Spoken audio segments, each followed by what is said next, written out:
माँ बाप अपने बच्चों से बहुत सी उम्मीदें रखते हैं और अपनी उम्मीदों के अनुरूप अपने बच्चों को शिक्षा देते हैं, लेकिन कई बार कुछ बच्चे अपने माता पिता की सोच से परे अलग ही दिशा में अग्रसर होते हैं। नालायक बेटा ऐसे ही एक लड़के की कहानी है जिसका नाम मोहन था। मोहन स्वभाव से लापरवाह किस्म का लड़का था, इसलिए वह अपने हर काम बिगाड़ लेता था, जिसका खामियाजा उसे और उसके माता पिता को भुगतना पड़ता था। मोहन के माता पिता को मोहन के भविष्य की चिंता हमेशा बनाई रहती थी। मोहन ने अपने कॉलेज की पढ़ाई अधूरी छोड़ दी थी और सारा दिन आवारागर्दी करते गुजारने लगा था। मोहन के जीवन का कोई उद्देश्य नहीं था। वह अपने माँ बाप का इकलौता नालायक बेटा था, जिस पर उसके माँ बाप को गर्व नहीं बल्कि शर्म महसूस होती थी। हालांकि इस बात से मोहन को कोई खास फर्क नहीं पड़ता था।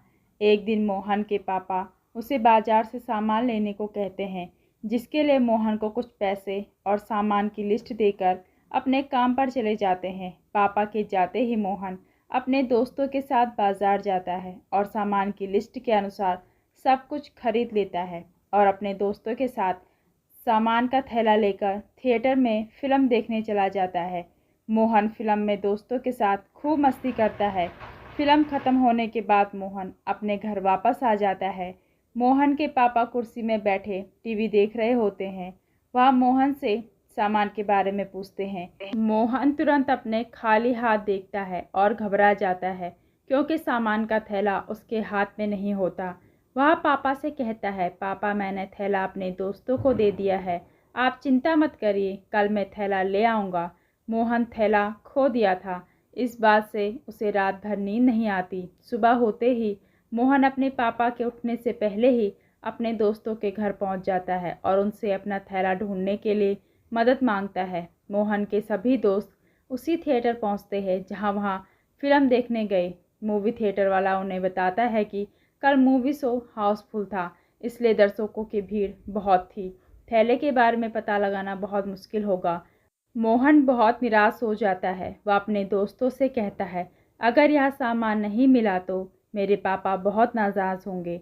मोहन के दोस्त उसकी मदद करना चाहते हैं, इसलिए वह सभी थोड़ा थोड़ा पैसा मिलाकर मोहन को दे देते हैं और कहते हैं मोहन दोबारा से वही सामान खरीद कर अपने पापा को दे देना।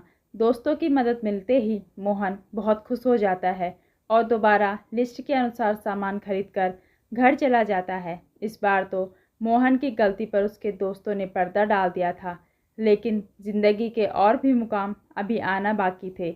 मोहन के पिता अपने एक दोस्त से मोहन की नौकरी के लिए सिफारिश लगवाते हैं, जिसकी वजह से मोहन एक अच्छे कारखाने में मशीन ऑपरेटर की नौकरी मिल जाती है। हालांकि मोहन नौकरी नहीं करना चाहता था, लेकिन वह कुछ दिनों तक अपने पापा की खुशी के लिए कारखाने में काम करने लगता है। मोहन को कारखाने में काम करने में कुछ ही दिनों में आलस आने लगता है और वह अपने काम में लापरवाही करना शुरू कर देता है। एक दिन मोहन की ड्यूटी सुबह 6 बजे से होती है। देर रात तक जागने की वजह से मोहन की नींद पूरी नहीं हो पाती, इसलिए वह कारखाने में पहुंचकर कुर्सी में बैठे बैठे सोने लगता है।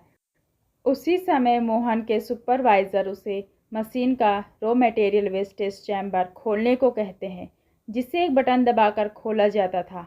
मोहन नींद में मशीन को चालू करने का बटन दबा देता है, जिसकी वजह से एक मजदूर का हाथ मशीन की बेल्ट में दबकर टूट जाता है। हादसा होते ही फैक्ट्री में अफरा तफरी मच जाती है।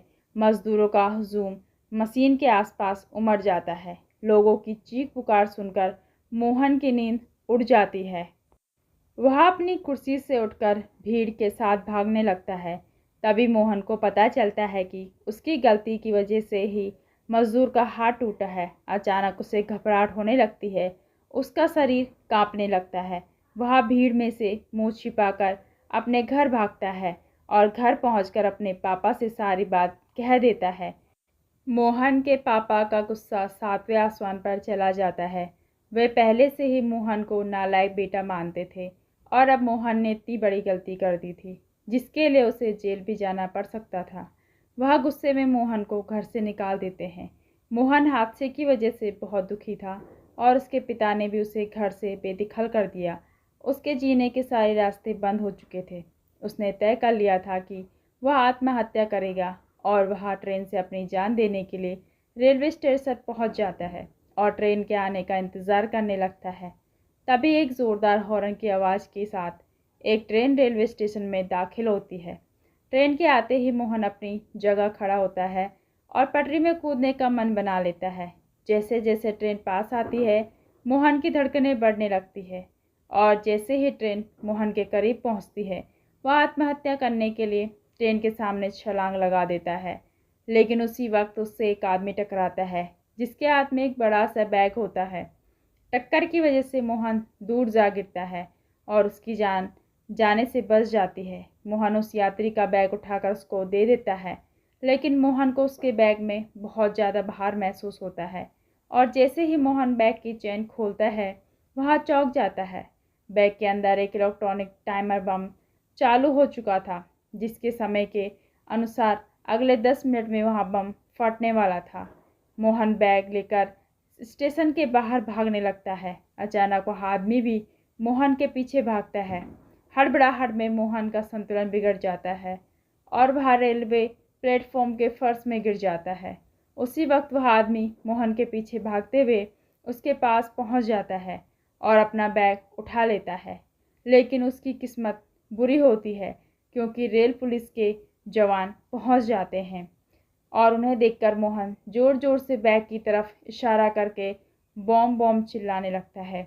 मोहन की आवाज़ सुनकर रेलवे पुलिस के जवान उस इंसान पर बंदूक तान देते हैं जिसके हाथ में बम वाला बैग होता है। मोहन पुलिस वालों को बताता है कि अगले 10 मिनट में बम फटने वाला है। रेलवे पुलिस का एक जवान अपनी बहादुरी दिखाते हुए बैग लेकर रेलवे यार्ड की तरफ भागता है और पूरी ताकत से बैग को यात्रियों से दूर फेंक देता है और तभी एक जोरदार धमाका होता है, जिससे रेलवे यार्ड में खड़ी मालगाड़ी का एक डब्बा क्षतिग्रस्त हो जाता है, लेकिन यात्रियों की जान बच जाती है। पुलिस की तहकीकात में पता चलता है कि वह आदमी आतंकवादी था, जो आतंकी घटना को अंजाम देने के लिए ट्रेन में धमाका करना चाहता था, लेकिन मोहन ने उसके मंसूबों पर पानी फेर दिया था। इतनी बड़ी घटना की खबर जैसी अखबारों में छपती है, सारे शहर को मोहन की बहादुरी का पता चल जाता है। मोहन के घर में पत्रकारों के साथ साथ पड़ोसियों और रिश्तेदारों की लाइन लग जाती है और इसी बीच मोहन अपने घर वापस आता है। मोहन के पिता अपने बेटे से गले लग जाते हैं। उन्हें अपने बेटे पर आज गर्व महसूस हो रहा था। हो भी क्यों ना, नालायक बेटे ने काम जो इतना लायक किया था। मोहन के अच्छे काम की वजह से वह अपने माँ बाप के साथ साथ पूरे देश का लायक बेटा बन जाता है।